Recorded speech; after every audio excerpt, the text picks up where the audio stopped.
National Herald case में सोनिया गांधी से आज तीसरे दिन पूछताछ हुई। करीब 3 घंटे तक ईडी ने सोनिया गांधी से सवाल जवाब किए। सोनिया से ईडी की पूछताछ के विरोध में आज भी कांग्रेस ने संसद से सड़क तक प्रदर्शन किया। कांग्रेस शासित राज्यों के मुख्यमंत्री और कांग्रेस के सांसदों के साथ नेता और कार्यकर्ता सड़कों पर उतरे। कांग्रेस मुख्यालय के बाहर प्रदर्शन कर रहे कई कांग्रेसी कार्यकर्ताओं को हिरासत में भी लिया गया।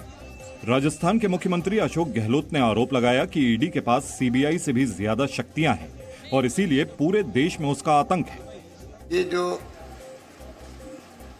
ईडी का आतंक है देश के अंदर, ये आतंक मचा रखा है, इसका फैसला जल्दी होना चाहिए। दूसरी ओर बीजेपी ने कांग्रेस के सत्याग्रह को असत्याग्रह बताया और सवाल किया कि क्या गांधी परिवार के लिए देश में अलग कानून होना चाहिए।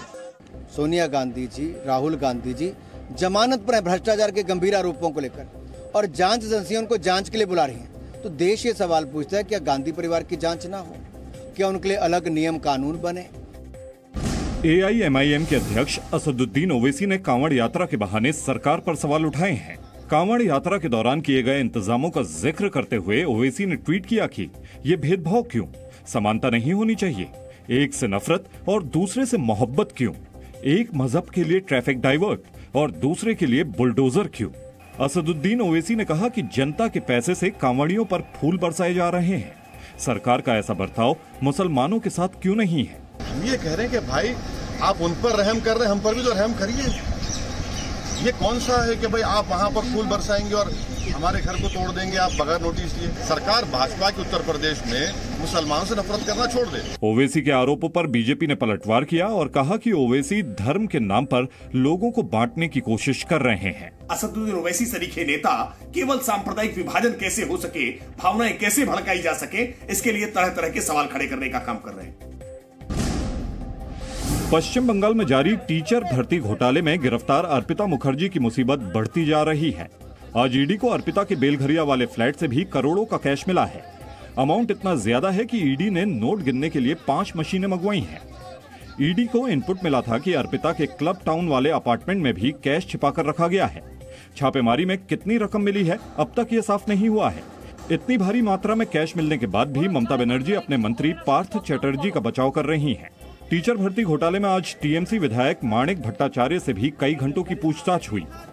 पहली छापेमारी में ईडी ने 21 करोड़ रुपए कैश बरामद किए थे। कर्नाटक के दक्षिण कन्नड़ जिले में बीजेपी युवा मोर्चा के जिला सचिव प्रवीण नेटारू की हत्या कर दी गई। प्रवीण की हत्या गर्दन पर कुल्हाड़ी से हमला करके की गई। हालांकि अभी तक पुलिस हत्या की वजहों का खुलासा नहीं कर पाई है। कहा जा रहा है कि प्रवीण की हत्या उदयपुर के कन्हैयालाल के समर्थन में पोस्ट लिखने की वजह से हुई है। ಪೊಲೀಸ್ನವರು ಈಗ ಆಲ್ರೆಡಿ ಇನ್ವೆಸ್ಟಿಗೇಷನ್ ಅನ್ನು ಮಾಡಿದ್ದಾರೆ. ಅದಕ್ಕೆ ಸಂಬಂಧಪಟ್ಟ ಹಾಗೆ ಏನು ತನಿಖೆ ಮಾಡಬೇಕು ಅದನ್ನ ಸೂಕ್ತ ರೀತಿಯಾದಂತ ಪೊಲೀಸ್ ತನಿಖೆಯನ್ನ ಮಾಡೋದ್ರೊಳಗಡೆ ಅದನ್ನ ಕ್ರಮ ವಹಿಸ್ತಾರೆ.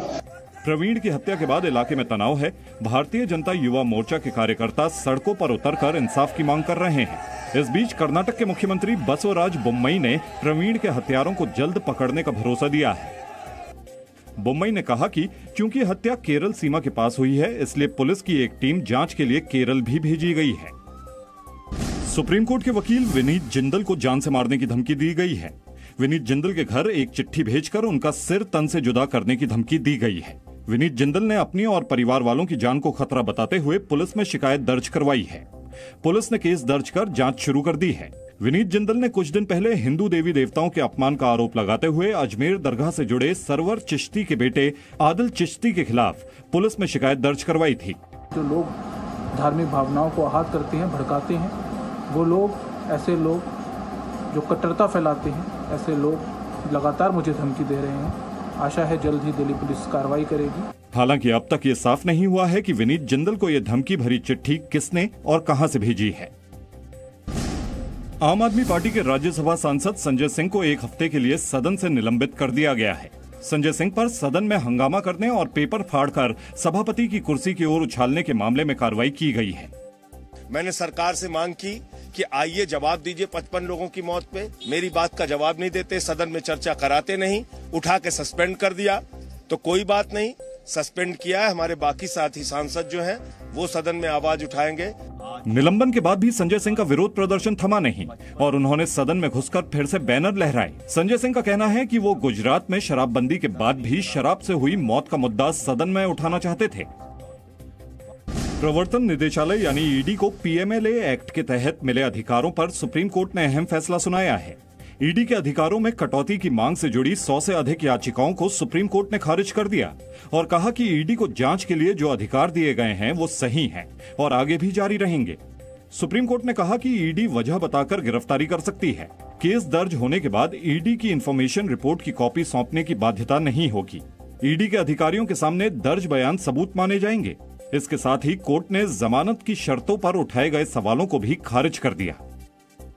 केंद्र ने सरकारी टेलीकॉम कंपनी बीएसएनएल यानी भारत संचार निगम लिमिटेड को फिर से नई ताकत के साथ बाजार में खड़ा करने की योजना बनाई है। केंद्र सरकार ने बीएसएनएल में नई जान फूंकने के लिए 1,64,000 करोड़ रुपए के पैकेज को मंजूरी दी है। इसके साथ ही बीएसएनएल और बीबीएनएल के विलय को भी मंजूरी दे दी गई है।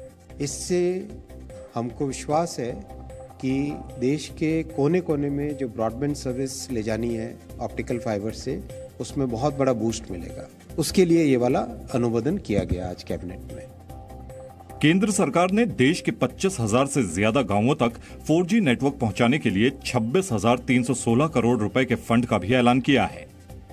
जो सदस्य इसके पक्ष में आ गए, नेशनल एंटी डोपिंग बिल 2021 आज लोकसभा से पास हो गया। बिल पेश करते वक्त खेल मंत्री अनुराग ठाकुर ने कहा कि एंटी डोपिंग कानून बनने और लागू होने से खेलों की दुनिया में भारत की प्रतिष्ठा बढ़ेगी। जहां एक और कानूनी व्यवस्था अमली जामा भी इसको बनाने का अवसर मिलेगा, वहीं पर हमारी निर्भरता दुनिया भर में भारतीय खिलाड़ियों के सैंपल्स को भेजने की खत्म होगी। खेल मंत्री ने कहा कि एक लेबोरेटरी बनाने पर 70 से 100 करोड़ रुपए खर्च होंगे।